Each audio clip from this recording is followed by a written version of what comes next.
Welcome, Amy, to What's the Startup? What is the startup? What's the startup with you? What's the startup with me? I started up. What's a little bit about you? My name's Amy Wright, and I own Wright Photography and Video. And my husband and I have been doing this since 2013. He's my videographer, and I do photography. Nice. That's a good team. Yes, we make a very good team. And how have things grown since then? Oh my goodness. I started out so small. We photographed our first wedding in 2014. That family is still a client, by the way. Nice. Loyalty there. Brand loyalty. Yeah. I like it. Yeah. That first wedding, oh my goodness, I made so many mistakes, but I have grown so much over the last 11 years, and I was able to leave my 9-to-5 in 2021 and do it full time. And it's been remarkable. You've got a really cool story about that transition too. Tell us a little bit more about what that experience was like for you, because I think a lot of our listeners are probably listening while they're at their 9-to-5 and they've got their idea that they're working on, they're hustling. Yeah. And it's really exciting to hear stories like yours, knowing that other people have done it. They've made that transition. It's possible for me. Yeah. Tell us about that transition for you. It was terrifying. Yeah. To leave every 2-week paycheck. It was terrifying, but the door opened and I took a chance, and it wasn't easy, but it was worth it.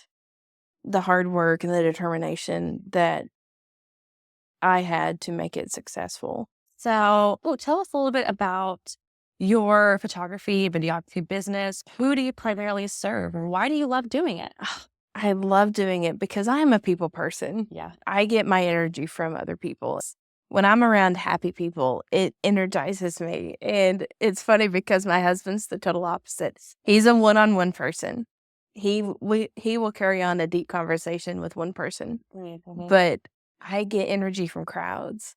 And like on a wedding day, it's so much fun being around all those happy people that are happy for the couple and seeing all the smiles. It just energizes me. That's what I love about photography, and serving clients on their happiest days is the best part of the job. One of the things that we wanted to talk about today, because you and I have chatted about this before, and personally, I was taking notes, but that's all about goal setting. That's something that you're really good at.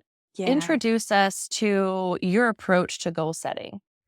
I love writing out goals, journaling about things that I hope will happen in the future. It really makes it concrete for me. For example, one goal that I had last year was being able to sell prints and wall art rather than letting my products live on the internet or on a hard drive or on a computer. I love seeing them on walls. And so last year I made the goal of being able to sell products, and I wrote that down in real tangible step-by-step directions. Like, I need to upgrade my website. That costs money. So the capital that it took to get there was really the number one goal. I start my day at 6 a.m. almost every day. Today it was 5:30 because I needed to get some more computer work done. And when you're a wife and mom that has other goals and other tasks that need to get done, you've got to be an early riser. And I've always been an early riser. I like waking up early and the house is quiet and you can sit there and the kids are still asleep. Nobody's moving around in the house. That's my time. That's my time. And I love waking up early, especially on cooler mornings. Like, I love fall and winter and spring when I can wake up and there's frost on the ground and I cuddle up in a warm blanket. I love that so much. So you go sit outside. I do. Yeah, we've got a deck outside and the birds are chirping and it's really calm and peaceful. That's really when a lot of my ideas come to me. When I'm by myself in a calm, quiet space, a lot of my goals come from that. That's so inspiring, because I think the tendency for the startup world and small business is hustle. Absolutely. And we're trying to chase and manufacture these ideas all day. And then sometimes we just start hitting walls. Yeah. And it's so hard to tell people that if you actually just sit and stare at a wall. Yeah. With nothing. Tell me more about that. Has that been a practice that you've always had?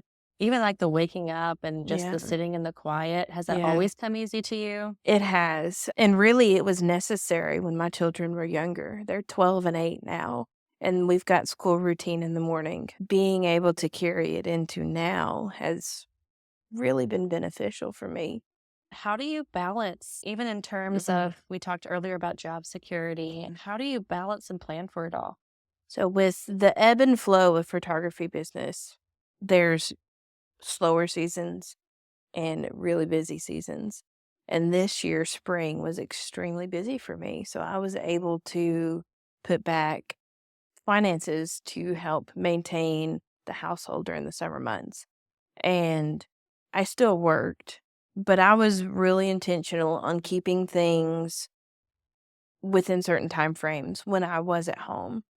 Now, going out on a session, you're out for usually 2 hours, and that's 2 hours out of their day, but I would try to stack sessions, like, one after another to try and get as many done in one day rather than one every single day, and so that kind of stacking really helped my productivity, helping balance between working on galleries and spending time with them. I would have dedicated hours during the day, and then once a certain time came, say 12:30 p.m., lunch, then the computer went off, and the rest of the day was for my kids. And that's how I really balance out work and home. Do you ever find yourself struggling to keep those boundaries straight? When I needed to get a lot of work done, I would set that expectation with my kids early. Today, mom's got to do this. And then at this time, I'll get to spend time with y'all and we'll play and do fun things. But I've got to work. That's how we make money. They really respected that this summer. They were great. And so I think it was really important for me to plan my weeks out ahead of time. I have this massive plan. But at the opposite end of that spectrum, there's this give and take that if you work too hard and all they see is work, they're going to grow up with the mindset that I can't ever have fun. And so for me, it's important to instill great work ethic, but show them that even though there's stuff to do, it's okay to play. Because I don't want them to grow up and just hustle all the time. I want them to take time for themselves to really enjoy life. And work needs a good balance for that and providing that example. They need to see that it's okay to work and play. One thing about being an entrepreneur is that some of our work is play. Yeah. Like even putting together a website can be fun. Absolutely. It's an expression of your creativity. Yes. Yeah. So they get to see that too. We get to practice intermingling play with work and work with play. Yeah. I really admire the way that you have created boundaries even for yourself so that you can put the work aside even when it's unfinished, because let's be honest, it's never going to be finished. It's never going to be finished, especially when you own a business. There's always going to be the next step, the next photo session, the next gallery edit, the next video edit, and it's never going to stop. Hopefully, if you do it right, it'll never stop. Yeah. Finding the balance, I think, is showing the example. What to do, what you want them to learn. So there's one thing that I want to dive back into, going back to the time in the morning that you have where it's just blank space. And you said that's when the goals come to me. Yeah. And I want to pry that open. Yeah. How do you know? I just want to know what that is like. Okay. How do they come to you? How do you know, oh, this is a goal? My number one goal above anything else is to show love to everyone that I meet. And that's really important to me because really that's why I'm here. That's where a lot of my goals come from. How can I better serve my community with the talents that I've been given? So once a goal comes to you, what do you do next? I like actionable steps, and writing is one of the things that I love to do. I journal, and any idea that comes to mind, like serving the autistic community. I have a son who's autistic, and he is a joy in front of the camera. Really sweet. Well, I think it's so beautiful that what you do and how you provide for your family has come out of your family. That's so full circle. Yeah.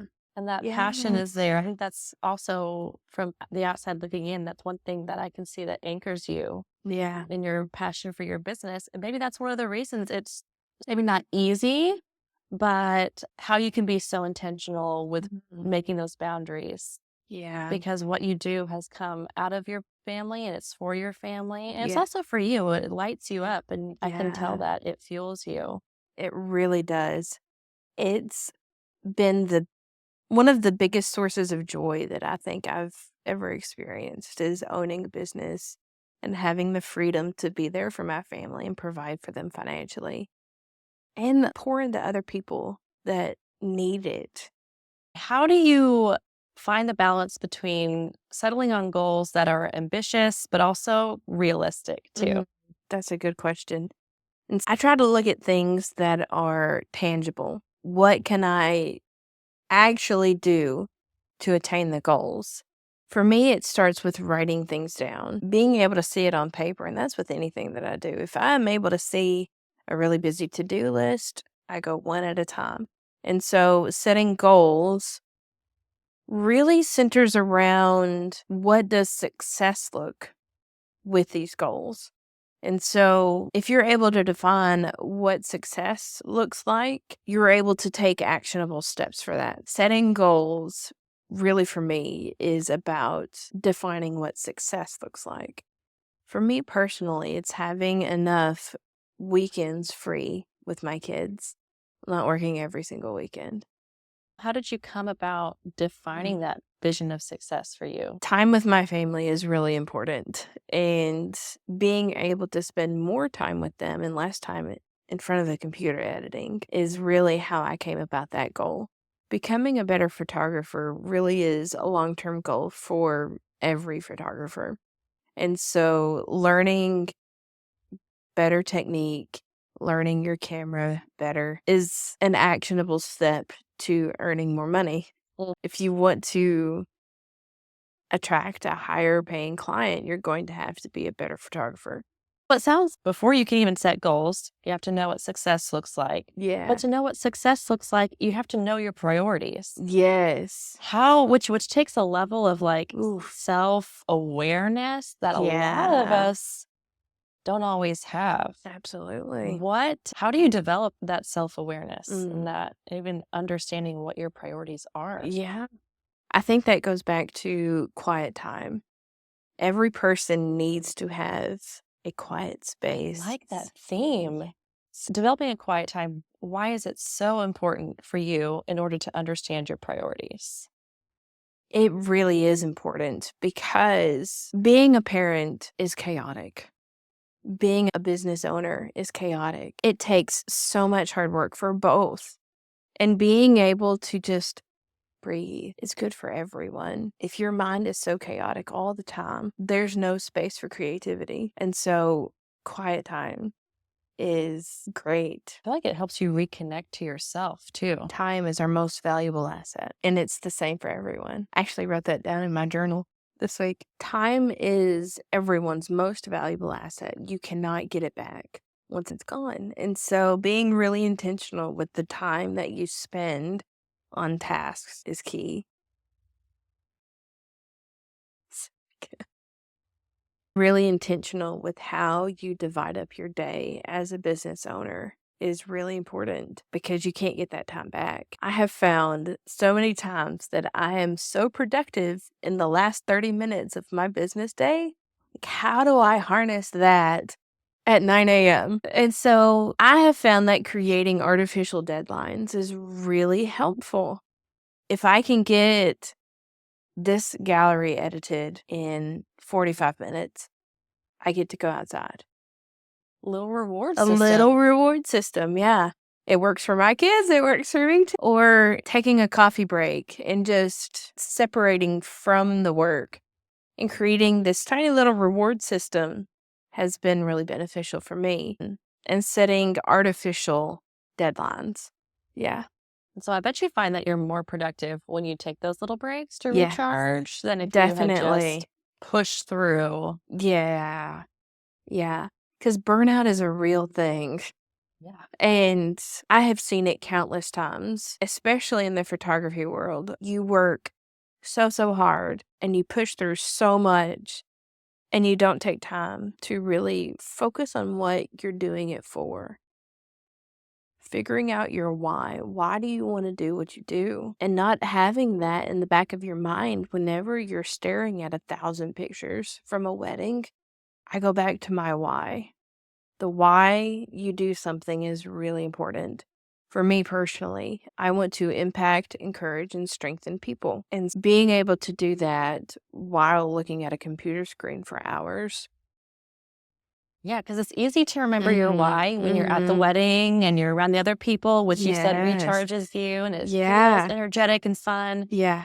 But then you get back and you have to do some of the nitty-gritty work. Yes. That's when it's so important to remember your why. Yeah. And so I'm sensing this theme, like this theme of making space for yourself so you can reconnect with yourself, meditate, make space for creativity and goals. Yeah.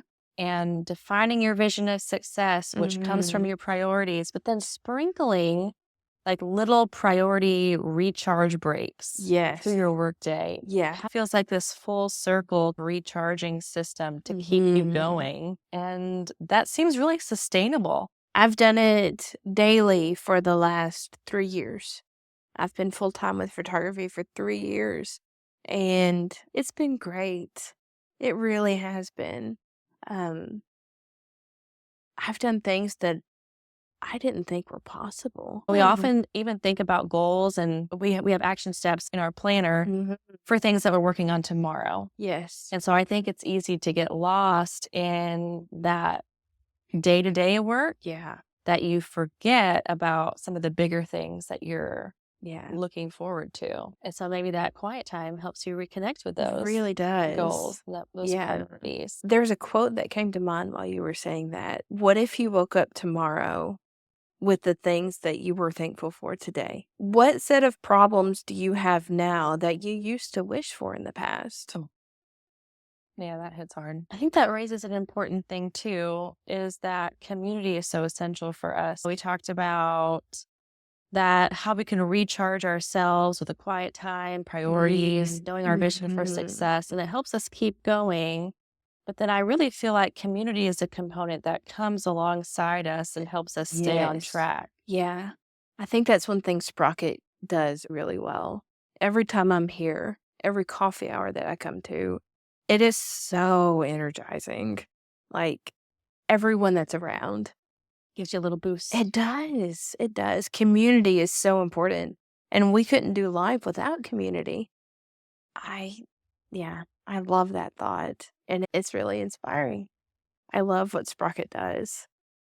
Have you ever experienced burnout? So I think there's two paths. There's the recharging, healthy entrepreneurial path, but I guess it's too optimistic for me to think that all of us can get in that habit forever. But then there's that hustle culture path where we get inspiration, motivation, and we just go until we're all drained. Then we have to pick ourselves back up and start again. I've definitely experienced burnout. 100%. Before I went full-time with it, I wondered, what was it all for? Why was I working so hard for this? And then it became evident, this is why I'm working hard. But yes, burnout is a very real thing. And if you don't take actionable steps to counterbalance that, you're going to be in the hole. What are some of those steps? Really, for me, it's quiet time. Yeah, going back to quiet time. If you go 100% of the time, it affects every aspect of your life. Sleep is impacted. Your mental stability is impacted. And when you can't sleep because of the stress in your life, you can't be productive. So yes, I have experienced burnout in many different areas, not just in work, but in life. Whenever the burnout does hit, what are the ways that you recognize it and get out of it? I really noticed that I'm more irritable. I don't want to be around people. And that's what recharges you. Yes. That's the big red flag. The thing that used to recharge you is now draining. Now draining. Yeah. Yeah.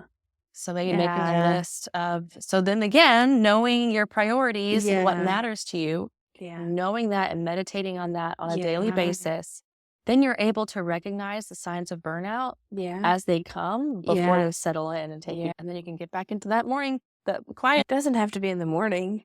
My husband's a night owl. He does more work between 9 and midnight than I can get done all day. He is definitely a night owl, and I am a morning person. Whatever that looks like for you, wherever it could be, on your lunch break. If the weather was nice, I would go outside and eat my lunch. Even if I brought it, I would sit in my car with the windows down and just feel the breeze. So for those of us who struggle with the concept of taking a break, for the concept of recharging ourselves, which may not feel super productive, it feels like something that we can skip day to day, or maybe I just won't do it today, I'll do it tomorrow, I'll do it tomorrow. Yeah. What would you recommend to those people? Prioritizing mental health is productive. It may seem counterintuitive to just take a break, but it is productive in its own way. You can't pour from an empty cup. No one can. And when you just give, eventually you're going to run out and be bitter about the things that you once enjoyed. And so finding the balance between not hating what you do, but loving what you do is important for everyone. Every entrepreneur that owns a business, you don't want to hate what you do. Yeah, that makes so much sense. I can think about in my own life, you're pouring from your cup, and as soon as you're empty because you haven't refilled it back up, you start to resent the things. I gave you my water. I poured into you. I poured into my business, and that's why I'm empty. Yeah. That's why I feel this way. And so you start to take on that mentality and starting to resent your business and even family members or community members that you have given of yourself to. But if you're constantly pouring and recharging, you keep that steady stream. Yeah. And you don't fall into that. And that's where balance is really important. You can't pour from that empty cup. It's eventually going to fall over. And who knows what repercussions that's going to have in your life, in your relationships. If you constantly give, you're eventually not going to have anything left to give. What would you say is one takeaway that a listener should put into action right away? Find your why. Focus on why you do what you do in anything that you do in your life, not just entrepreneurial work, because that's important, but that's just one aspect of life. Why do you do what you do? Focus on that. Amy, thank you so much for gifting your time and your wisdom and just yourself today. Thank you for having me. I've enjoyed it. Thank you for having me. Cheers. Cheers.